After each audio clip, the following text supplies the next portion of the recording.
To play London Bridge, first we need to learn the C and G chords. Please note your guitar will need to be in tune for your C and G chords to sound right.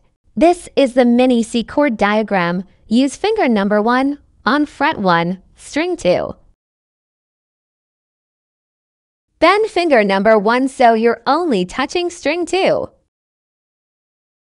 Good. Now strum the bottom 3 strings to play the chord. Great. Now let's look at the G chord. This is the mini G chord diagram. Use finger number 3 on fret 3, string 1.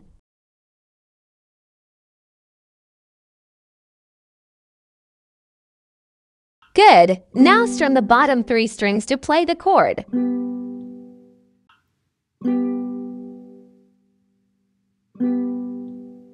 Here is a demonstration of me playing C, then G, then C, then G. Practice going back and forth until the change is smooth. Now let's try it with the song Strum C where it says C and strum G. Where it says G, when you see A / strum the previous chord again. London Bridge is falling down, falling down, falling down.